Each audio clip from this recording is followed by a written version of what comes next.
नमस्कार साथियों, आज हम बात करेंगे अपने लगातार जो सिलसिलेवार बिंदु चल रहे हैं उनमें संज्ञा की बात कर रहे हैं। हमारे जो व्याकरणिक बिंदु है फर्स्ट यूनिट में, उनमें लगभग सभी बिंदु होने को हैं। तो आज हम बात करते हैं संज्ञा की। ठीक है, बहुत कॉमन टॉपिक है, लेकिन इसमें जो प्रश्न बनते हैं वो कुछ विशेष प्रश्न बनते हैं। तो ये हमारे जो प्रश्न हैं ये गलत भी हो सकते हैं और सामान्य जानकारी के अभाव में सही जवाब से हम वंचित रह जाते हैं। तो हम बात करने वाले हैं संज्ञा की, है ना। देखिए संज्ञा, ठीक है, हम यहाँ पर पहले इसके सामान्य जानकारी लेते हैं। संज्ञा क्या है? संज्ञा ये दो शब्दों से मिलकर बना है, सम धन ज्ञा। इसमें दो शब्द हैं। सम का मतलब होता है उचित, क्या होता है बालकों? उचित। और ज्ञा क्या मतलब होता है? ज्ञान। अर्थात उचित ज्ञान ही संज्ञा है। किसका उचित ज्ञान? किसका उचित ज्ञान? जिसके भी बारे में हमें उचित ज्ञान हो, मतलब हमें उसके बारे में संज्ञा है। संज्ञा का मतलब होता है पहचानना, उसके बारे में जांच करना, पता करना, उसके बारे में जानकारी होना ही क्या कहलाएगी? संज्ञा कहलाएगी। अब मैं आपसे बात करना चाहूंगा कि संज्ञा की परिभाषा की बात करें कि संज्ञा है क्या, तो आप क्या कहोगे? आप कहोगे कि सर किसी व्यक्ति, वस्तु, स्थान, जानवर आदि के नाम को संज्ञा कहते हैं। क्या ये बात सही है? बिल्कुल सही है। लेकिन ये बात तो हमने छठी कक्षा में ही पढ़ी थी, पांचवी कक्षा में पढ़ी थी। फिर क्या इतने सालों बाद भी हम उसी परिभाषा को बोलेंगे? क्या हमारे ज्ञान में 10 साल बाद भी कोई परिवर्तन नहीं हुआ? हमने कुछ नया नहीं सीखा? तो यहाँ पर यदि इसको सामान्य परिभाषा में न लेकर के एक कॉमन सेंस के रूप में समझना चाहें, सामान्य ज्ञान के रूप में समझना चाहें, तो आप कह सकते हैं कि सर संज्ञा का मतलब होता है पहचान। क्या कहोगे आप मेरे को कि सर संज्ञा का मतलब क्या होता है? पहचान। पहचान से आप कह सकते हैं ठीक ज्ञान। ठीक शब्द आपको सही नहीं लग रहा तो उचित लिख दीजिए, उचित ज्ञान। कि सर संज्ञा का मतलब उचित ज्ञान से है, उचित पहचान से है। किसकी उचित पहचान? हर कोई चीज का एक नाम होता है। यदि वो नाम नहीं है तो उसका अस्तित्व नहीं है। हर, चाहे वो निर्जीव हो, चाहे वो सजीव हो, चाहे वो दैनिक जीवन में काम आने वाली हो, चाहे वो प्राकृतिक हो, सामाजिक हो, आर्थिक हो, वानस्पतिक हो, कोई भी वस्तु हो या प्राणी हो, हर चीज का अपना एक नाम होता है। उस नाम से हम उस चीज को जानते हैं और वो नाम ही संज्ञा कहलाता है। दुनिया में जो भी आपको दिख रहा, अपने कमरे में, अपने मकान में, अपने मोहल्ले में, इधर उधर एक बार देखिए, आपको जो दिखेगा हर चीज संज्ञा है। हर चीज संज्ञा है। किसका भी, ये मार्कर है, ये संज्ञा है। ये शर्ट है, ये संज्ञा है। ईयरफोन लग रहा है, ये संज्ञा है। आपके हाथ में अपनी कॉपी है, पेन है, आप चेयर पे बैठे हो, आप स्टूल पे बैठे हो, आप चारपाई पे बैठे हो, सब संज्ञाएं हैं। अपने घर परिवार में हर इंसान संज्ञा है, हर प्राणी संज्ञा है, हर पशु पक्षी संज्ञा है। संज्ञा का मतलब उसकी पहचान है और पहचान का मतलब उसका कोई नाम है और नाम है तो संज्ञा है। अर्थात पहचान के नाम को ही, पहचान के यहाँ पे अपन कह सकते हैं कि पहचान के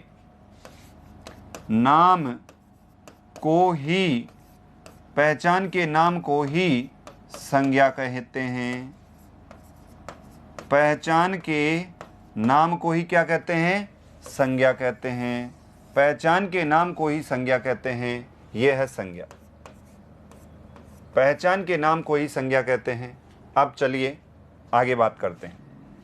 यदि बात करें प्रकार की, तो संज्ञा की मैं आपसे बात करना चाहूं तो संज्ञा में सबसे पहले आप लेंगे व्यक्तिवाचक संज्ञा। कौन सी संज्ञा? व्यक्तिवाचक संज्ञा। दूसरी हम बात करें कि व्यक्तिवाचक संज्ञा के बाद में दूसरी जो संज्ञा है वो है जातिवाचक संज्ञा। जातिवाचक संज्ञा के अंतर्गत हम दो प्रकार की संज्ञाओं का अध्ययन करते हैं। एक है द्रव्यवाचक संज्ञा और दूसरी का हम अध्ययन करते हैं, वो है समूहवाचक संज्ञा। और तीसरी जो संज्ञा है वो है भाववाचक संज्ञा। भाववाचक संज्ञा।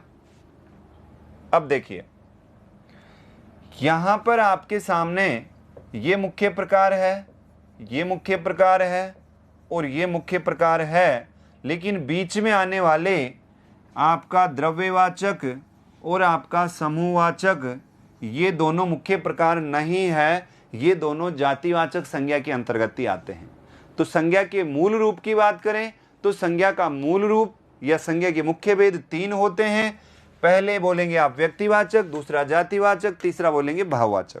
अब मैं आपसे कहना चाहूंगा कि व्यक्तिवाचक में किसी व्यक्ति विशेष, किसी स्थान विशेष, किसी वस्तु विशेष, यदि हम पर्टिकुलर उसका नाम ले रहे हैं, उसका नाम, उसकी कंपनी का नाम, उसका खुद का नाम है कुछ, तो फिर वो व्यक्ति में जाएगा। यदि हम नाम न लेकर के एक सामान्य शब्द लेते हैं जिसका कि उसकी जाति समुदाय का बोध होता है, तो वो जातिवाचक है। और ऐसे शब्द जो संज्ञा शब्दों या सर्वनाम शब्दों या फिर विशेषण शब्दों, यदि उनके हम प्रत्यय लगाते हैं तो प्रत्यय लगाने से जो शब्द बनेगा वो भाववाचक संज्ञा के अंतर्गत आएगा। तो हम एक एक को विस्तार से देखते हैं। देखिए, भेद की बात करें तो व्यक्तिवाचक, जातिवाचक, भाववाचक और ये समूहवाचक और द्रव्यवाचक, मुझे उम्मीद है कि यहाँ तक कोई दिक्कत नहीं हुई होगी। आप आराम से समझ सकते हैं कि संज्ञा के 3 भेद होते हैं, है ना।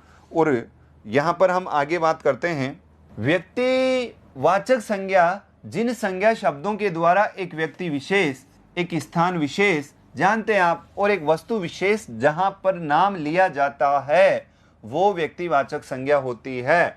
इसमें होता क्या दोस्तों, व्यक्तियों का नाम। व्यक्तियों के नाम में आप राम, मोहन, आपका नाम है कृष्ण, श्याम, रोहन, कुछ भी XYZ व्यक्तियों के नाम यदि आप लेते हैं तो व्यक्तिवाचक संज्ञा। नदी का नाम, अगर नदी का नाम ले रहे हैं, यहां पर मैंने ये, ऐसा नहीं है कि मैंने जो लिखा है, बात को समझें आप, ऐसा नहीं है कि मैंने यहाँ पर जो ये कुछ कंटेंट्स, कुछ अवयव लिखे हैं यही संज्ञाएं हैं। इन मैंने क्या कहा कि दुनिया में जो भी चीज है वो संज्ञा है, लेकिन मैंने कुछ यहाँ पर कुछ शब्द लिख दिए। अगर इन शब्दों से संबंधित, इन शब्दों के क्षेत्र से संबंधित कोई नाम आता है तो वो व्यक्तिवाचक संज्ञा होती है। एक छोटा सा प्रयास किया है कि यहाँ से निकले हुए नाम व्यक्तिवाचक संज्ञा के होते हैं, जरूरी नहीं है पूरे यहीं से। ये तो एक मैंने उदाहरण के रूप में रखता, और बहुत सारा, बहुत विस्तृत एरिया है, लेकिन कुछ यहाँ पर मैंने प्रयास किया है कि देखो, अगर किसी व्यक्ति का नाम आए, बच्चों, बालकों, दोस्तों, किसी व्यक्ति का नाम आए तो वे व्यक्तिवाचक संज्ञा होगी। यदि व्यक्ति के अलावा किसी नदी का नाम आए, चाहे वो दुनिया की हो, चाहे वो भारत की हो, चाहे वो राजस्थान की हो, चाहे वो मध्य प्रदेश की हो, चाहे वो यूपी की हो, यदि नदी का नाम आए तो वो, अगर मैं आपसे कहूं कि भारतवर्ष में अधिकांश नदियां मौसमी प्रवाह की नदियां हैं, तो मौसमी प्रवाह से मतलब बरसात जब होती है तब उनमें पानी प्रवाहित होता, अन्यथा नहीं होता। तो नदियां, अधिकांश नदियां जातिवाचक संज्ञा, क्योंकि नदियां, सभी नदियां जाति समुदाय का बोध है। लेकिन मैं आपसे कहूं कि भारतवर्ष में तीस्ता नदी एक सीमावर्ती नदी है या सीमा बनाती है भारत की, तो तीस्ता नदी की अगर मैं नाम ले रहा हूं, गंगा नदी भारत की सबसे पवित्र नदी मानी जाती है और वर्ष भर प्रवाहित रहने वाली नदी है। तो यहाँ पर नदी का नाम आते ही व्यक्तिवाचक।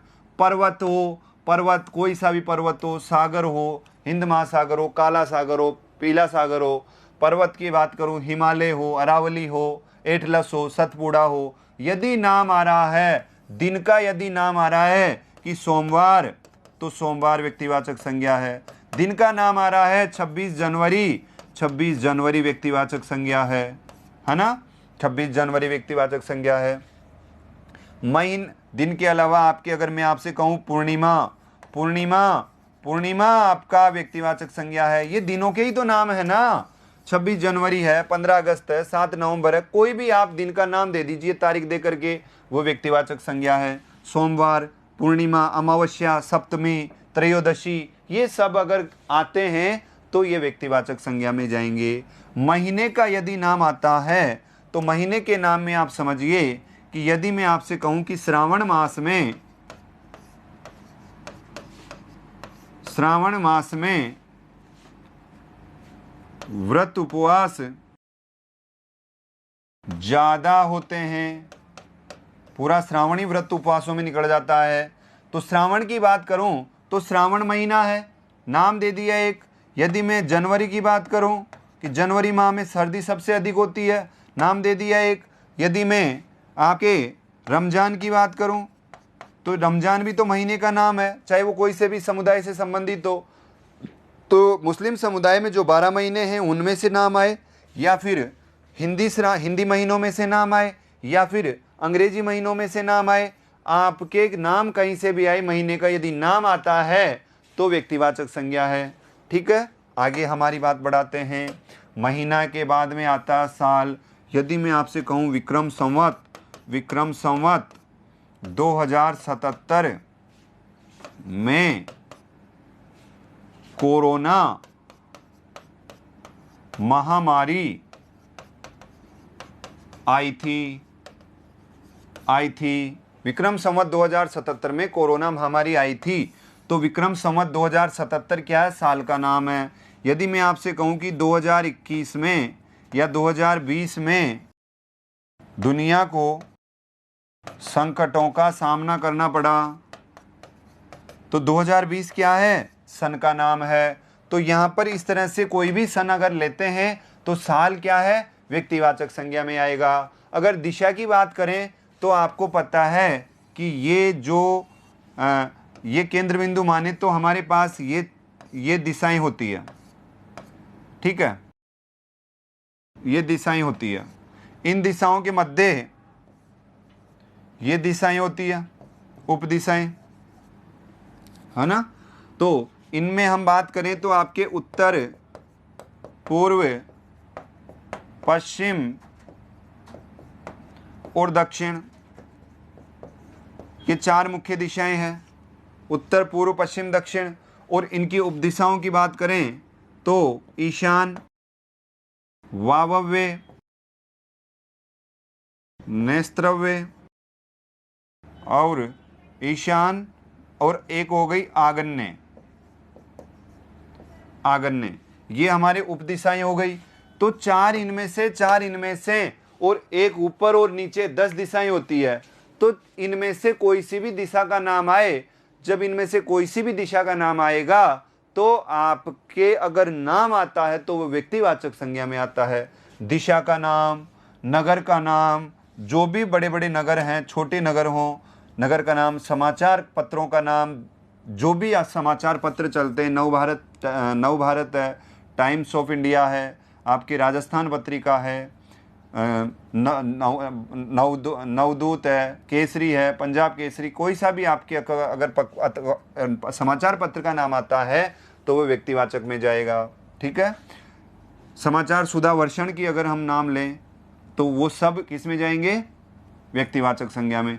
ऐतिहासिक स्थल जितने भी हैं, स्थल कोई सा भी हो, यदि नाम आया वो ऐतिहासिक हो चाहे ऐतिहासिक नहीं हो, स्थल यानी जगह, शहर, तो फिर क्या होगा? वो व्यक्तिवाचक। युद्धों के नाम, क्योंकि युद्धों के नाम स्थल पे ही तो रहे ना, तो वो वही बात है, ग्रामर में दिया हुआ रहता है भाई ऐतिहासिक स्थल युद्ध, तो स्थल युद्ध जहाँ हुआ वहाँ युद्ध के नाम से तो भाई वो वाला युद्ध नहीं, उस जगह के नाम से युद्ध को जाना जाता है। तो वो जगह एक स्थान है, तो स्थान अपने आप ही स्थान का नाम युद्ध के साथ जुड़ गया। ग्रह आपके जो 9 ग्रह दे रखे हैं, ठीक है, इनके नाम सभी के, क्योंकि सबका एक नाम है। नक्षत्र है, पुष्य नक्षत्र है, रोहिणी नक्षत्र है, ठीक है, इस तरह के नक्षत्रों के नाम आते हैं। ऋतुओं के नाम आते हैं। ऋतुओं के आप जानते हो, सर्दी गर्मी बरसात आपकी कौन सी ऋतु होती है? सर्दी, गर्मी और वर्षा, ये मुख्य ऋतुएं होती है। और शिशिर, हेमंत और बसंत, ये आपकी उप ऋतुएं होती है। इनमें 6 ऋतुओं में से कोई सा भी नाम आपके आ जाए व्यक्तिवाचक संज्ञा। उत्सव, पर्व, त्योहार, ये क्या चीज़ है? उत्सव, पर्व, त्योहार, इन सब में व्यक्तिवाचक संज्ञा होती है। लेकिन उत्सव, पर्व, त्योहार होते क्या है? क्या उत्सव, पर्व और त्योहार एक ही चीज़ है? नहीं, एक चीज़ नहीं है, ये अलग अलग है। बता देता हूँ आपको। उत्सव। दोस्तों, उत्सव व्यक्तिगत रूप से व्यक्तिगत स्तर पर आयोजित किए जाते हैं।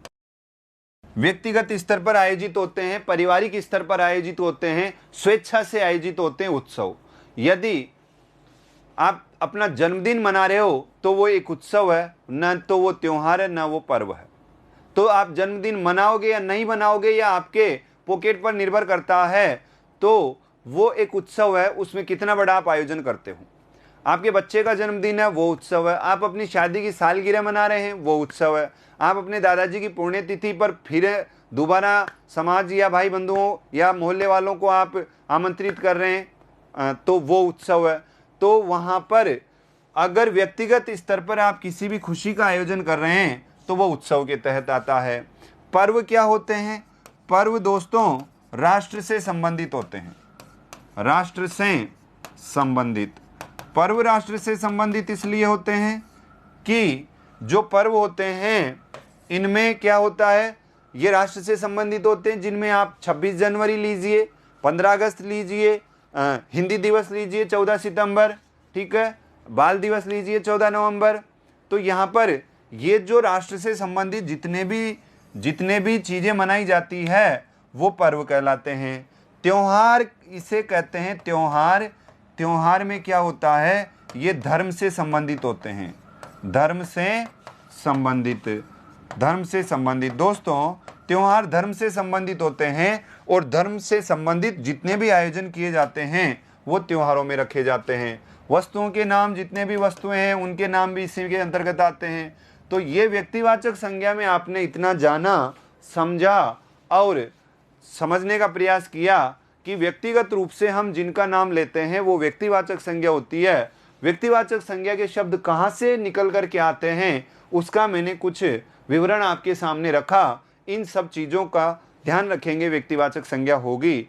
यहाँ पर संज्ञा सामान्य बिंदु है। ये हम ऑब्जेक्टिव जो वैकल्पिक प्रश्न बनते हैं वहाँ पर भी हम जितने ज़्यादा प्रश्न हल करेंगे उतना ही हमें ज़्यादा फायदा होगा और हमारा कंसेप्ट, हमारा अध्याय क्लियर होगा, बिल्कुल समझ में आएगा। अब हम बात करते हैं आगे।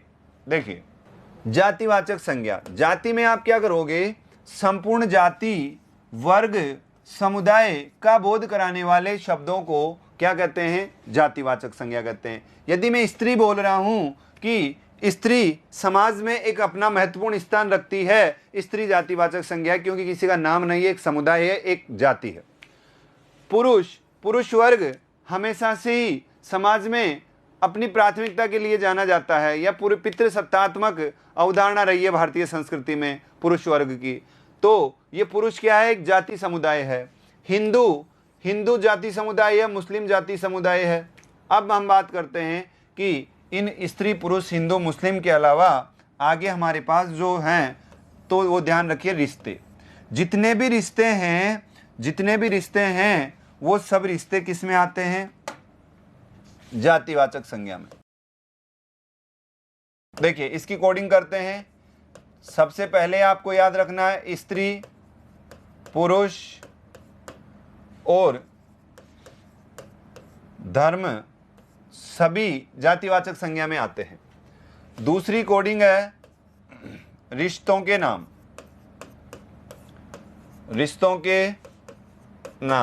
रिश्तों में यदि आप कह रहे हैं पिताजी, माताजी, मौसाजी, मामाजी, ये सब जातिवाचक संज्ञाएं हैं। अगर आप कहें पिताजी, तो आप कहें पिताजी तो सर एक ही होते हैं, पिताजी जातिवाचक कैसे है, पिताजी कोई बहुत सारे थोड़ी होते हैं, पिताजी तो एक है, वो तो व्यक्तिवाचक संज्ञा है, जातिवाचक कैसे है। पिताजी तो एक ही होते हैं, लेकिन पिताजी क्या दुनिया में एक ही है क्या? मैं पिता हूं, आप पिता हो, आपके पड़ोस में देखिए कितने पिता मिलेंगे आपको। तो सभी पिताओं की स्थिति एक जैसी होती है। सभी पिता अपनी संतान के लिए चिंतित होते हैं। सभी पिता अपनी संतान का भविष्य बनाने के लिए दिन रात मेहनत करते हैं। तो पिता का एक समुदाय है, पिता एक जाति है, एक समाज है पिता। क्लियर? अब हम बात करते हैं माताजी। वही बात माताजी पे लागू होती है। माँ एक जातिवाचक शब्द है, सभी माँ एक ग्रुप है माँओं का, ठीक है। मौसाजी, वही मौसाजी, वही जातिवाचक, वही मामा जी, मामा एक ही थोड़ी है, कंस मामा की दुनिया में एक ही मामा हुआ, कंस मामा। यदि बात करते हैं कंस मामा की तो व्यक्तिवाचक संज्ञा हो जाएगी, क्योंकि कंस हमने नाम लिया। लेकिन शकुनी मामा प्रसिद्ध, जानते हो आप, आपके आसपास भी कई शकुनी मिलेंगे आपको, लेकिन शकुनी नाम लेंगे तो ही आपको क्या होगा, व्यक्तिवाचक का बोध होगा। लेकिन सिर्फ मामा नाम लेंगे तो मामा कहने से जातिवाचक का बोध होगा। तो दुनिया में जितने भी रिश्ते हैं सब जातिवाचक संज्ञा के उदाहरण हैं। आप देखिए व्यवसाय या पदों के नाम, इसमें आप व्यवसाय पदों में आप दुकानदार, उद्योगपति, दूध वाला, राष्ट्रपति, प्रधानमंत्री, मुख्यमंत्री, यहां पर ये सब जातिवाचक संज्ञाएं हैं। मैं आपसे कहूं राष्ट्रपति, राष्ट्रपति में कौन सी संज्ञा बताइए। अब आप कहोगे सर राष्ट्रपति में व्यक्तिवाचक संज्ञा 100%, शर्त लगा लीजिए सर आप, क्योंकि राष्ट्रपति में क्या है, राष्ट्रपति एक ही पद होता है इंडिया में पूरे में। प्रधानमंत्री भी जाति व्यक्तिवाचक है, एक ही प्रधान, लेकिन मुख्यमंत्री तो बहुत सारे, हर राज्य में मुख्यमंत्री होता है। मुख्यमंत्री जातिवाचक हो सकता है, लेकिन प्रधानमंत्री और राष्ट्रपति व्यक्तिवाचक होता है। अरे प्रधानमंत्री और राष्ट्रपति व्यक्तिवाचक नहीं है, जातिवाचक ही है। क्या दुनिया में एक ही राष्ट्रपति है? राष्ट्रपति एक 5 साल बाद फिर दूसरा आ जाएगा। तो अब जो भी भूतपूर्व राष्ट्रपति है, वर्तमान राष्ट्रपति है, आने वाले राष्ट्रपति है, राष्ट्रपति एक पद का नाम है, एक जाति का नाम है, उन लोगों का नाम है जो बन गए, बन रहे हैं या बनने वाले हैं। तो ये पद जितने भी होते हैं, ध्यान रखिएगा, पद जितने भी होते हैं सारे पद किस में रखे जाते हैं, जातिवाचक संज्ञा में रखे जाते हैं। ठीक है। अब अपने दूध वाला है तो दूध वाला एक ही थोड़ी दुनिया में, हर गली में दूध वाले होते हैं। तो दूध वाला है, दुकानदार है, ठीक है, उद्योगपति है, व्यवसाय कोई भी सामान है, कोचिंग है, इसके अलावा जो भी चीजें हैं वो सब किस में रखे जाते हैं, जातिवाचक संज्ञा के अंतर्गत आते हैं। तो यहाँ पर कोचिंग एक ही कोचिंग थोड़ी है जो आपको पढ़ा रही है, दुनिया में हर शहर में हर जगह कोचिंग है, तो कोचिंग एक जातिवाचक संज्ञा है। लेकिन स्पेशल आप अपनी कोचिंग जिसमें आप पढ़ रहे हैं, जिसमें आप पढ़ चुके, यदि उसका नाम लेकर के आप कहते हैं तो वो व्यक्तिवाचक के अंतर्गत आ जाएगी। राष्ट्रीय जातियों के नाम देखो, अमेरिका के लोग अपने यहाँ पे आते हैं, हम उनको कहते हैं देखो अमेरिकन जा रहे हैं। अब वो अमेरिकन एक जाति समुदाय का बोध करा रहा है। हम भारतीय विदेश में घूमने जाते हैं तो विदेश वाले कहते हैं देखो ये इंडियंस है, तो वो भारतीय हमारी जाति समुदाय का बोध करा रहा है। तो देश के नाम पर जो शब्द आते हैं वो जातिवाचक में आते हैं। जाति और धर्म के नाम पर हिंदू, मुस्लिम, सिख, ईसाई, ये तो पर्टिकुलर, ये मूल रूप में ये जाति है, इसमें तो अपन क्या यही तो जातियां है ना जो भारतीय समुदाय को बांट रखे हैं। तो जातिवाचक संज्ञा में ये तो जाति है ही है भाई, इसमें तो कोई दोहरा ही नहीं है। पशु पक्षियों के नाम, पशु पक्षियों के नाम में यदि मैं आपसे यहाँ कहूँ तोता, तो तोता क्या है, जातिवाचक है। मोर, मोर जातिवाचक है। सांप कहूँ, सांप जातिवाचक है। लेकिन अगर मैं यहाँ तोते की जगह कहूँ हीरामन तोता, अब हीरामन तोता तो नाम दे दिया ना हमने उसकी नस्ल का, उसकी नस्ल का नाम दे दिया। जब नस्ल आ जाती है, जब कंपनी आ जाती है, जब किसी प्रोडक्ट का नाम आ जाता है, उसकी कंपनी का नाम आ जाता है, तो व्यक्तिवाचक में चला जाता है। अगर मैं भैंस कहूँ तो भैंस क्या है, भैंस जातिवाचक है। लेकिन मैं कहूँ मुर्रा भैंस, मुर्रा, मुर्रा जातिवाचक हो गई, मुर्रा उसकी नस्ल आ गई, व्यक्तिवाचक हो गई। अब यहाँ पर तोता है जातिवाचक है, लेकिन हीरामन आया है, ठीक है। अब यहाँ पर सांप है, अब सांप में कहूँ कोबरा, कोबरा सांप, तो कोबरा है, वो सांप की नस्ल का नाम आ गया, तो कोबरा नाम आते ही व्यक्तिवाचक हो गई। और हीरामन तोता आते ही क्या हो गई, व्यक्तिवाचक हो गई। अगर मैं हाथी की बात करूं, हाथी जातिवाचक है, लेकिन मैं कहूं एरावत हाथी, इंद्र के हाथी का नाम था एरावत, तो ये कौन सा हो गया, व्यक्तिवाचक हो गई। तो जब यदि इनकी नस्ल का नाम आता है, या इनका गाय कामधेनु गाय व्यक्तिवाचक है लेकिन गाय जातिवाचक है, जब इनकी नस्ल का नाम आता है तो वहां पर कौन सी संज्ञा होती है, वहां पर व्यक्तिवाचक में बात चली जाती है। अब हम बात करते हैं कि प्राकृतिक आपदाओं के नाम, जैसे बाढ़ आ गई, भूकंप आ गया, बिजली गिर गई, तो ये सब जातिवाचक संज्ञाएं हैं। लेकिन अगर किसी भूकंप का नाम रख दिया या किसी तूफान का नाम रख दिया, जैसे जो भी तूफान आते हैं समुद्र में या धरातल पर, तो हम उसका नामकरण कर देते हैं। जैसे हरिकेन तूफान का नामकरण कर दिया कि हरिकेन तूफान आया है। अब हरिकेन तूफान नामकरण करते ही हरिकेन व्यक्तिवाचक है, जबकि तूफान क्या है, जातिवाचक है। तो यहाँ पर हम बात करें कि यदि इनका नामकरण कर देते हैं तो व्यक्तिवाचक में चली जाती है, लेकिन प्राकृतिक आपदा जो भी हो वो जातिवाचक में रहती है। तो ये चीज़ें मेरे हिसाब से यहाँ पर आपके काफ़ी कुछ क्लियर हुआ होगा, मुझे उम्मीद है, और आप अपना प्रयास लगातार कर रहे हैं। चलिए मेरे साथ आगे बढ़ते हैं हम। अब देखिए दोस्तों, जातिवाचक संज्ञा के अंतर्गत हम पढ़ेंगे दो उपभेद, जिनमें एक है द्रव्यवाचक संज्ञा और दूसरा है समूहवाचक संज्ञा। जो समूहवाचक संज्ञा है, उस समूहवाचक संज्ञा में जिन संज्ञा शब्दों के द्वारा एक नाम से संपूर्ण समूह का बोध हो, वहां समूहवाचक संज्ञा होती है। दोस्तों, ये नाम आपको याद करना है, इनको प्लीज आप याद कर लीजिएगा, ताकि आपके टेंशन ही खत्म हो जाएगी कि समूहवाचक में क्या होता है। अगर याद नहीं करें तो फिर इसका कंसेप्ट क्लियर करें कि ऐसा कोई नाम जो मेरे मस्तिष्क में आते ही मैं तुरंत सोच लूं कि ये तो समूह का बोध करा रहा है, तो आप अपना कंसेप्ट क्लियर करिए। कैसे कंसेप्ट क्लियर करेंगे, आइए देखिए सेना। अगर एक सिपाही जा रहा है, आप मेरे साथ खड़े, मैं आपसे कहूं इधर आओ, देखो सेना दिखाऊं, देखो सेना जा रही, आप कह देंगे क्या सर, एक सिपाही है, सेना कहां है? तो आप खुद कहोगे कि सर सेना में तो बहुत सारे सिपाही होते हैं, एक समूह का बोध करा रही है सेना, तो आप खुद ही कह दोगे सर सेना तो समूह है। यदि आपके स्तर पर यदि टूर्नामेंट हो रहे हैं स्कूल में, और वहां पर अलग अलग स्कूलों में के अलग अलग विद्यालयों के दल बने हुए हैं, और वहां पर एक एक बच्चा एक एक विद्यालय का प्रतिनिधित्व कर रहा है, और मैं आपसे कहूं देखो ये दल है, ये कहाँ का दल है, ठीक है, तो आप कहेंगे सर दल कहाँ है, ये तो एक विद्यार्थी है। तो वो बात आ जाती है सभा सम्मेलन। सभा बोध कराती है समूह का, सम्मेलन बोध कराते हैं। सभा में मैं आपके सामने बैठ जाऊं और मैं कहूं कि यहाँ मैं मीटिंग में बैठा हूं, मेरे सामने या आगे पीछे कोई नहीं है, एक बंद कमरे में मैं अकेला हूं, रह रहा हूं, सभा चल रही है, तो सभा एक में थोड़ी होती है, सभा तो समूह के साथ होती है। सम्मेलन है, कक्षा है, मंडल है, मेला है, भीड़ है, गिरोह, जत्था, गोष्ठी का मतलब समूह होता है, टीम है, छंद है, परिवार है, पुलिस है, काफिला है। परिवार में 3 पीढ़ियां होती है, दादा दादी, मम्मी पापा और बेटे बेटी, तो यहाँ पर परिवार एक समूह का बोध कराता है। कारवां है, कारवां आप जानते हो, गाड़ियां लोहार वगैरह चलते थे पहले, एक अपने गाड़ियों में अपने जानवरों पशु पक्षियों के साथ में अपने परिवार के साथ में चलते थे, एक गांव से दूसरे गांव जाते थे, वो कारवां कहलाता है। तो कारवां में समूह होता है। बाजार है, बाजार का मतलब ही सामूहिक चीजों से संबंधित है, तो बाजार व्यक्तिवाचक नहीं है, जाति समूहवाचक संज्ञा है।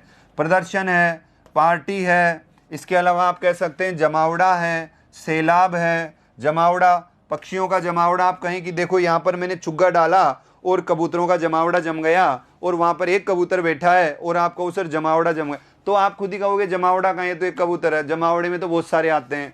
तो ये ऐसे शब्द हैं जो अपने आप में हुजूम, गुच्छा, फूलों का गुच्छा होता है, झुंड होता है, जानवरों का, भेड़ बकरियों का ढेर, बहुत सारा, कुंज, आगार का मतलब होता है घर, डिपो।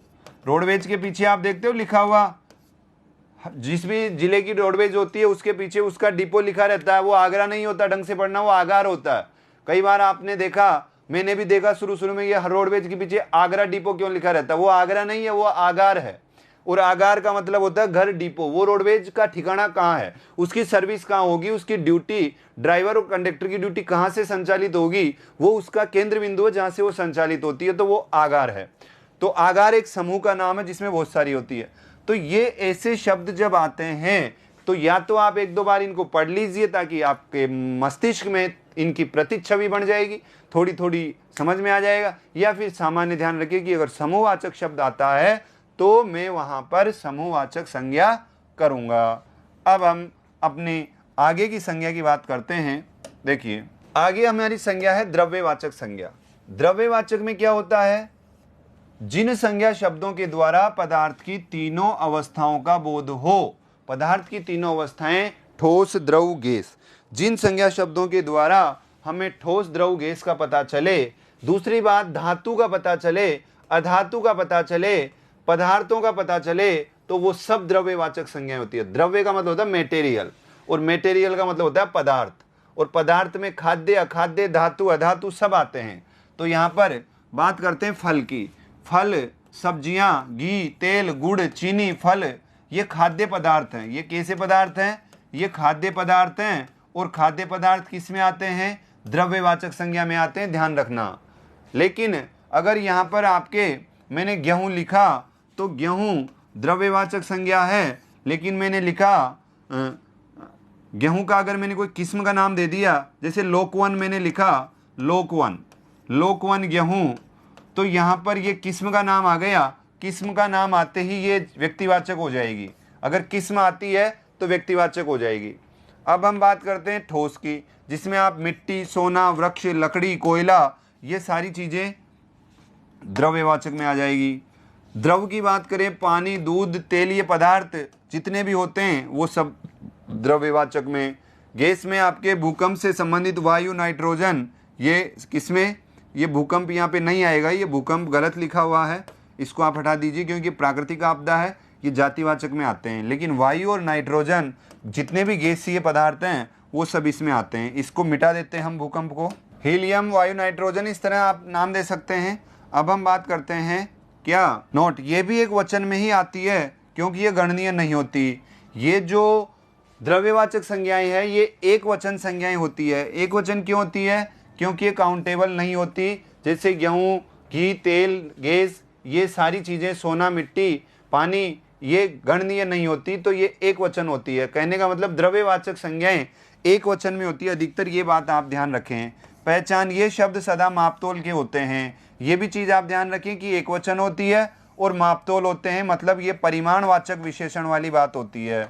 आपने विशेषण पढ़ा तो विशेषण में परिमाणवाचक और एक वचन, यदि ये दो विशेषताएं अगर किसी शब्द में पाई जाती है तो वो द्रव्यवाचक संज्ञा का शब्द होगा। यदि परिमाणवाचक बात हो और एक वचन हो तो वो द्रव्यवाचक संज्ञा का शब्द होगा। इस चीज को आप ध्यान रखिएगा।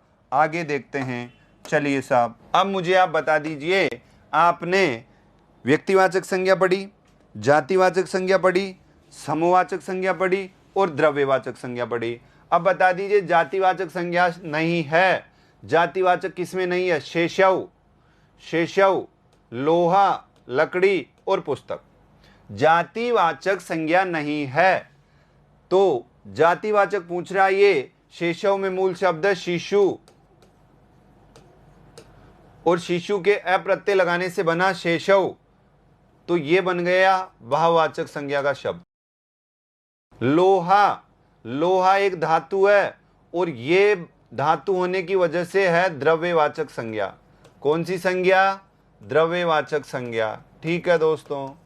फिर लकड़ी ठोस है, इसलिए ये भी क्या है? द्रव्यवाचक संज्ञा। ओके, द्रव्यवाचक संज्ञा। फिर आपने लिखा पुस्तक क्या है? ये पुस्तक किताब है, ये जातिवाचक संज्ञा है। कौन सी? जातिवाचक संज्ञा। ये जातिवाचक संज्ञा है। अब यहां पर जातिवाचक संज्ञा का शब्द नहीं है। लोहा आपके द्रव्यवाचक है, लकड़ी द्रव्यवाचक है, पुस्तक जातिवाचक है, तो द्रव्यवाचक जातिवाचक का एक भेद है। लेकिन शिशु तो बिल्कुल ही अलग है, ये भाववाचक संज्ञा का शब्द है। तो हम भेद को भी अगर माने तो भेद भी दो है, लेकिन हमारा जो शिशु है ये बिल्कुल एक अलग विकल्प है। तो यहां पर हमारा जवाब हो जाएगा जातिवाचक संज्ञा। क्या जवाब हो जाएगा? जातिवाचक संज्ञा। अब हम बात करते हैं क्या? अगले प्रश्न की। कोयले में संज्ञा शब्द का भेद बताइए। कोयले में संज्ञा शब्द का भेद बताइए। कोयले में कौन सी संज्ञा है? तो यहां पर आप बता सकते हैं व्यक्तिवाचक संज्ञा, समूहवाचक संज्ञा, भाववाचक संज्ञा और जातिवाचक संज्ञा। अब यदि कोयला आपको दे रखा है तो आपको पता है कि जातिवाचक संज्ञा के दो भेद होते हैं। एक होता है समूहवाचक क्या बाल को, और दूसरा होता है द्रव्यवाचक।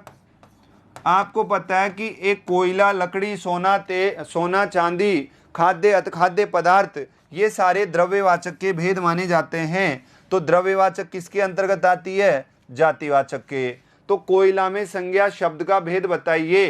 तो व्यक्तिवाचक नहीं है, समूहवाचक नहीं है, भाववाचक नहीं है, जातिवाचक आपका ऑप्शन है। तो यहां पर आपका जवाब क्या हो जाएगा? जातिवाचक संज्ञा। चलिए आगे चलते हैं। अगर मान लो इस समूहवाचक की जगह अगर ऑप्शन द्रव्यवाचक होता और 3 ऑप्शन यही होते तो व्यक्तिवाचक नहीं होता, भाववाचक नहीं होता, जातिवाचक नहीं होता, फिर आपका ऑप्शन हो जाता द्रव्यवाचक। यदि समूहवाचक की जगह द्रव्यवाचक होता तो, क्योंकि जब भेदों में से उपभेद दे दिया जाता है तो उपभेद को ही हम सही जवाब मानते हैं। आगे देखते हैं। अब हम बात करते हैं भाववाचक संज्ञा की। यहां पर थोड़ा देखिए कि भाववाचक संज्ञा क्या है। मैं इसको बड़ा कर देता हूं एक पॉइंट और। अब देखिए, भाववाचक संज्ञा जिन संज्ञा शब्दों के द्वारा भाव का बोध हो, भाववाचक संज्ञा होती है। यदि हम संज्ञा सर्वनाम विशेषण और क्रिया शब्दों के प्रत्यय लगा दें तो भाववाचक संज्ञा बन जाती है। आइए इधर, संज्ञा सर्वनाम क्रिया विशेषण अव्यय यदि आप प्रत्यय लगा देते हैं तो भाववाचक संज्ञा के शब्द बन जाते हैं। तो भाववाचक संज्ञा के शब्द बन जाते हैं। कब बन जाते हैं? जब आप यहां प्रत्यय लगा देते हैं। ये चीज आप ध्यान रखिएगा, ठीक है। अगर मैं आपसे बात करूं, अब मैं आपसे बात कर लेता हूं पहले की, यदि संज्ञा और सर्वनाम या फिर विशेषण भी कह सकते हैं आप, यदि इनके प्रत्यय लगा दें तो मैं क्रिया के आधार पर कहूं कि प्रयोग के आधार पर जो क्रिया बताई थी, ऐसी कौन सी क्रिया है जो संज्ञा सर्वनाम विशेषण के प्रत्यय लगाने से बनती है, तो वहां पर आपका जवाब क्या आएगा? कृदंत क्रिया। कौन सी क्रिया? कृदंत क्रिया। कृदंत क्रिया नहीं, कृदंत क्रिया तो क्रिया के पीछे लगती है। यहां पर ये क्रिया हो गई। यदि क्रिया के प्रत्यय लगता है, केवल क्रिया के, तो ये तो कृदंत क्रिया हो गई। यहां पर जो क्रिया होगी वो होगी नाम धातु क्रिया। बताइए कुछ आया क्या याद? प्रयोग के आधार पर मैंने आपको बताया था कि यदि संज्ञा सर्वनाम विशेषण के प्रत्यय लगाते हैं तो नाम धातु क्रिया बनती है, लेकिन क्रिया के प्रत्यय लगाते हैं तो कृदंत क्रिया बनती है। ये चीज आपको बताई थी और उसी चीज को यहां पर पुनः हमने देखा कि यदि यहां पर यदि हम संज्ञा के संदर्भ में बात करें तो इन सबके पीछे प्रत्यय लगने से भाववाचक संज्ञा के शब्दों का निर्माण होता है। चलो, निर्माण हो गया। अब आपको इस निर्माण में 2 बातें ध्यान रखनी है। 2 बातें क्या ध्यान रखनी है कि भाववाचक संज्ञा के शब्द महसूस किए जा सकते हैं, महसूस किए जा सकते हैं, देखे नहीं जा सकते। भाववाचक संज्ञा के शब्द महसूस किए जा सकते हैं, देखे नहीं जा सकते, नंबर 1। दूसरी बात, भाववाचक संज्ञा के शब्दों का निर्माण प्रत्यय लगाने से होता है। तो ये नंबर 1, इसे आप याद रखिएगा। नंबर 2, अब हम चलते हैं कि क्या कहती है भाववाचक संज्ञा। देखिए, भाववाचक संज्ञा के शब्द दिखाई नहीं देते, सिर्फ महसूस किए जाते हैं। भाववाचक संज्ञा के संज्ञा सर्वनाम विशेषण और क्रिया के प्रत्यय लगने से बनता है। ठीक है जी, ठीक है, पता है, आप लोगों को भी पता है, मुझे भी पता है। यही बात हमने अभी देखी और यही बात आपके सामने लिखी हुई है, मतलब कुछ आपके दिमाग में बैठ रहा है। अब चलते हैं, जातिवाचक संज्ञा हमारे सामने है। जातिवाचक हमारे सामने क्या है? जातिवाचक शब्द हैं कुछ, और इन जातिवाचक शब्दों को हम बना रहे हैं भाववाचक। क्या जी, क्या मैंने क्या कहा? हमारे सामने कुछ जातिवाचक शब्द हैं और जातिवाचक को हम बदल रहे हैं भाववाचक में। आदमी, आदमी, आदमी तो आदमी होता है, बताइए, जातिवाचक है। आदमी तो जातिवाचक है। इंसान जातिवाचक है, लेकिन आदमी में आदमियत, आदमियत खत्म हो गई, इंसान में इंसानियत खत्म हो गई। अगर इयत प्रत्यय लगा देंगे तो वो इयत प्रत्यय लगते ही भाववाचक बन जाएगा। आदमियत और इंसानियत, भाववाचक प्रत्यय बन जाएगा। ईश्वर है, ईश्वर ईश्वर जातिवाचक शब्द है, और जातिवाचक शब्द से हम ईश्वरत्व, मनुष्यता या कवित्व, ये यहां पर देखिए ये थोड़ा सा गलत है, इसको मैं सही कर देता हूं, कवित्व है ये। ईश्वर है, ईश्वरत्व बना, मनुष्यता बना, कवित्व बना। कवि जातिवाचक है लेकिन त्व प्रत्यय लगाते ही भाववाचक हो जाता है। चिकित्सक से चिकित्सा, शिशु से शिशुता या शिशुत्व, गुरु से गुरुता या गुरुत्व, पशु से पशुता या पशुत्व, बंधु से बंधुता या बंधुत्व। ठीक है, अब ये सारे शिशु, गुरु, पशु, ये सब जातिवाचक संज्ञा के शब्द हैं, लेकिन गुरुता का मतलब होता है बड़प्पन, शिशुत्व मतलब बचपना। ठीक है, बच्चा जातिवाचक है लेकिन बचपन भाववाचक है। अब यहां पर बुढ़ापा शब्द, बूढ़ा क्या है? बूढ़ा जातिवाचक है लेकिन बुढ़ापा भाववाचक है। भाववाचक संज्ञा के शब्द देखे नहीं जा सकते, महसूस किए जा सकते हैं। यहां पर मैं आपको उदाहरण के माध्यम से समझाना चाहूं कि आपका भांजा आया हुआ आपके घर पे, छोटा सा बच्चा है, भांजी है, गुड़िया है, बहुत प्यारी गुड़िया है। अब वो आपसे कहती है कि मामा जी या मौसी मुझे पानी पिला दीजिए। अब आप कह रहे हैं रुक जा, अभी नानी आएगी, नानी पिला देगी, मैं तो बैठी हूँ या बैठा हूँ, मुझे परेशान मत कर, अभी 2 मिनट रुक जा।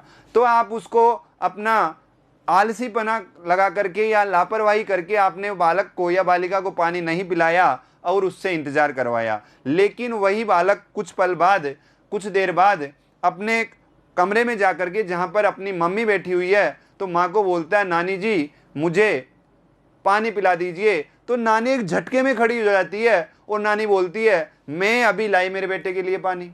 तो यहां पर अब जो बूढ़ापा का भाव है वो नानी में है या मामा में है? तो बताइए कि ये भाव हैं। यहां पर जो नानी से कहा गया, नानी एक पल में उठ करके बालक के लिए पानी ले आती है, लेकिन जो युवा था उस युवा ने वहां पर अपना मनोभाव कैसा रखा? बूढ़ापे का। तो ये तो भाव है मन के, ये उम्र देख करके नहीं आते, ये कभी भी आ सकते हैं, किसी भी उम्र में आ सकते हैं। तो ये भाव होते हैं, सिर्फ महसूस किए जा सकते हैं, इनको देखा नहीं जा सकता। मनुष्यता किसी के अंदर है या नहीं है, ये भाव होते हैं। तो ये सारी चीजें जो इधर प्रत्यय से संबंधित है, ये भाववाचक है।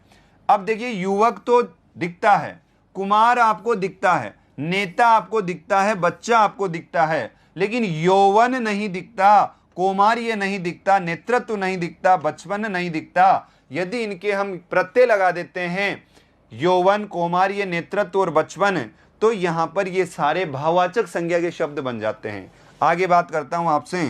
देखिए, सर्वनाम से बने शब्द, सर्वनाम से क्या होगा?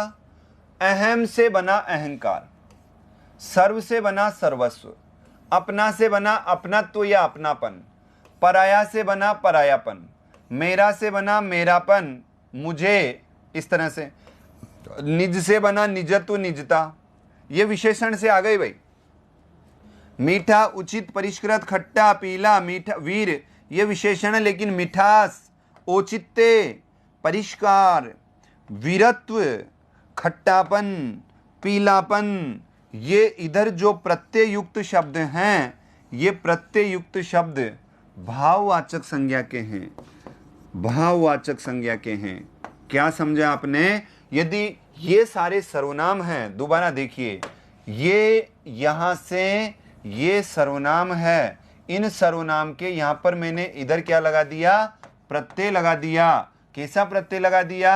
अहंकार, अहम के आगे कार प्रत्यय लगाने से अहंकार बना, सर्व के आगे स्व प्रत्यय लगाने से सर्वस्व बना, त्व प्रत्यय लगाने से अपनत्व, पन प्रत्यय लगाया, पन लगाया, पन लगाया, त्व लगाया, ता लगाया। ये प्रत्यय युक्त शब्द सारे के सारे भाववाचक संज्ञा को इंडिकेट कर रहे हैं, संकेतित कर रहे हैं। जबकि मीठा है, उचित है, परिष्कृत है, वीर, खट्टा, पीला है, ये विशेषण शब्द हैं, और विशेषण के आगे यदि प्रत्यय लगाते हैं तो भी भाववाचक संज्ञा के शब्द बनते हैं। आगे देखते हैं, आगे चलिए। अब बात करते हैं क्रिया की। खेल, लेन देन एक पूरी क्रिया है। चाल, जीत, झुकाव, उबाल, स्वप्न। ठीक है। यदि इनकी बात करते हैं तो ये खेल, लेन देन, चाल, जीत, झुकाव, स्वप्न, ये हैं क्रिया शब्द। इन क्रिया शब्दों के यदि ना प्रत्यय लगाते हैं, खेलना, लेना देना, चलना, जीतना, झुकना, उबालना, सोना, यदि ना प्रत्यय लगाते हैं तो ना प्रत्यय लगाने से क्या होगा? ना प्रत्यय लगाने से ये जो शब्द बने ये किस में परिवर्तित हो जाएंगे? भाववाचक संज्ञा में। तो प्रत्यय लगाने से अभी हमने देखा कि प्रत्यय चाहे आप संज्ञा के लगाइए, चाहे सर्वनाम के लगाइए, चाहे विशेषण के लगाइए, चाहे आप क्रिया के लगाइए, तो क्या होता है? प्रत्यय लगाने से भाववाचक संज्ञा बनती है। झुकाव, झुकना क्रिया है लेकिन झुकाव क्या है? झुकना क्रिया है लेकिन झुकाव क्या है? भाववाचक शब्द है। उबालना, स्वप्न, सोना, चाल, चलना, लेन देन, लेना देना, खेलना, ये जैसे ही हम प्रत्यय लगाते हैं तो प्रत्यय लगाने से जीतना, जीतने का भाव, प्रत्यय लगाने से क्या बन जाती है? ये क्रिया बन जाती है। क्रिया क्या? भाववाचक संज्ञा बन जाती है। सॉरी। अब हम बात करते हैं आगे। देखिए, अव्यय का मतलब होता है वो चीजें जो लिंग वचन कारक काल के अनुसार परिवर्तित नहीं हो। निकट, समीप, दूर, परस्पर, धिक, ये शब्द कहीं भी आप इस्तेमाल करिए, कहीं भी इनका प्रयोग करिए, एक वचन में करिए, द्विवचन में करिए, बहुवचन में करिए, स्त्रीलिंग में करिए, पुल्लिंग में करिए, वर्तमान काल में करिए, भूत में करिए, भविष्य में करिए, किसी में भी आप कहीं भी प्रयोग करिए, ये नहीं बदलने वाले। इन्हें कहते हैं अव्यय। और अव्यय निकट के निकटता मैंने ता प्रत्यय लगा दिया, शीघ्रता प्रत्यय लगा दिया, यह प्रत्यय लगा दिया, ई प्रत्यय लगा दिया, इक प्रत्यय लगा दिया, कार प्रत्यय लगा दिया, इनके प्रत्यय युक्त शब्द बन गए भाववाचक संज्ञा। क्या बन गए बालकों? भाववाचक संज्ञा। प्रत्यय युक्त शब्द भाववाचक संज्ञा बन गए। क्लियर है? आगे देखिए। अब जवाब दीजिए। देखना था जो देख लिया, अब आपको देना पड़ेगा जवाब। मधुर विशेषण से बनी भाववाचक संज्ञा है। अगर मधुर आपके पास में विशेषण है तो मधुर तो विशेषण है, लेकिन मधुर के ऐसा कौन सा प्रत्यय लगाएं कि भाववाचक संज्ञा बन जाए? तो माधुर्य, ये यह प्रत्यय है। मधुरिमा, ईमा, मधुरिमा, माधुरी, मधुरता, तो मधुर विशेषण से बनी भाववाचक संज्ञा है। इसमें जो माधुर्य है, इस माधुर्य शब्द में मधुरता भी, अगर माधुर्य की अनुपस्थिति हो तो मधुरता भी आप लिख सकते हैं। मधुरता भी भाववाचक है, लेकिन माधुर्य यदि है तो यहां पर विकल्प के अनुसार प्राथमिकता, जिसे आप प्रायोरिटी कहते हैं, उसके अनुसार माधुर्य हमारा विकल्प हो जाएगा। क्योंकि मधुर शब्द में जब हम यह प्रत्यय लगाते हैं तो बनता है माधुर्य। और आपको पता है यह प्रत्यय सप्तऋषि प्रत्ययों में है, और सप्तऋषि प्रत्यय ज्यादा ताकतवर होते हैं सामान्य प्रत्ययों के। तो यहां पर भी वही नियम लागू है, तो माधुर्य को हम प्राथमिकता देंगे। ये कोई भाववाचक संज्ञा नहीं है। निम्न में से कौन सा शब्द संज्ञा है? कौन सा शब्द संज्ञा है? यहां तो संज्ञा ही पूछ रहा है कि निम्न में से कौन सा शब्द संज्ञा है। बताइए। क्रुद्ध, क्रोधी, क्रोध और क्रोधित। अब संज्ञा पूछ रहे हैं यहां पे इस प्रश्न में कि निम्न में से कौन सा शब्द संज्ञा है। तो संज्ञा की बात करें तो यहां पर क्रुद्ध, क्रोधी, क्रोध और क्रोधित, इनमें से कौन सा शब्द संज्ञा है? बताइए आप। अभी आपने संज्ञा पढ़ी, संज्ञा में यहां पर आपके तीनों रास्ते खुले हैं, व्यक्तिवाचक, भाववाचक और जातिवाचक। क्रुद्ध, क्रोध मूल शब्द है, इस क्रोध से बना क्रुद्ध। क्रोधी, क्रोध से बना क्रोधी, और क्रोध से ही बना क्रोधित। तो मूल शब्द क्या है? क्रोध। क्रोध क्या है? भाव है। क्रोध क्या है? भाव है। तो यहां पर आपका भाववाचक शब्द कौन सा संकेतित हो रहा है? क्रोध। अब क्रुद्ध, क्रोधी और क्रोधित ये इसी के परिवर्तित रूप हैं। तो यहाँ पर निम्न में से कौन सा शब्द संज्ञा है? यहाँ पर जो क्रोध है ये कैसा शब्द है? ये भाववाचक शब्द है। तो क्रोध आपका भाववाचक शब्द हो जाएगा, भाववाचक संज्ञा हो जाएगी। आगे चलते हैं, चलो कुछ प्रश्नों का जवाब और दीजिए। भारतीय सेना बहुत शक्तिशाली है, वाक्य में सेना शब्द, सेना संज्ञा है। जातिवाचक, समुदायवाचक, भाववाचक, व्यक्तिवाचक। सेना कैसी संज्ञा है? जातिवाचक है, बिल्कुल है, क्योंकि जातिवाचक के दो भेद है, द्रव्य और समूहवाचक। समूहवाचक का ही दूसरा नाम है समुदायवाचक। तो जब हमें विकल्प ही दे रखा है, उपभेद ही दे रखा है, तो फिर जवाब में यही करेंगे ना, समुदायवाचक और समूहवाचक एक ही बात है। अब हम बात करते हैं अर्थ के आधार पर संज्ञा के कितने प्रकार होते हैं। तो अर्थ के आधार पर संज्ञा के कितने प्रकार करोगे?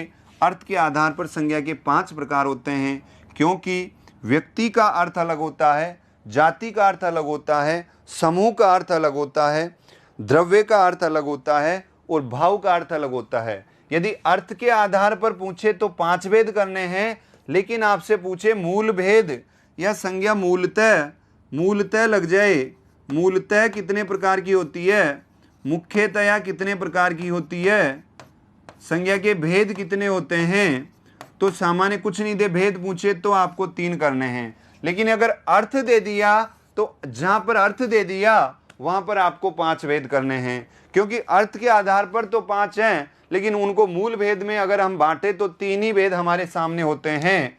तो ये इस तरह से संज्ञा का एक सामान्य बिंदु था, छोटा सा आपने किया। इसके मैंने 100 प्रश्नों के करीब इसका सेट बनवाया है। आपको उसका PDF फाइल में वो सारे ऑप्शन उनके आंसर के साथ, उनके उत्तर सहित आपको उपलब्ध होंगे। एक बार आप वहाँ पर उदाहरण करिए, आपको बहुत अच्छे अच्छे सेलेक्टेड उदाहरण मिलेंगे।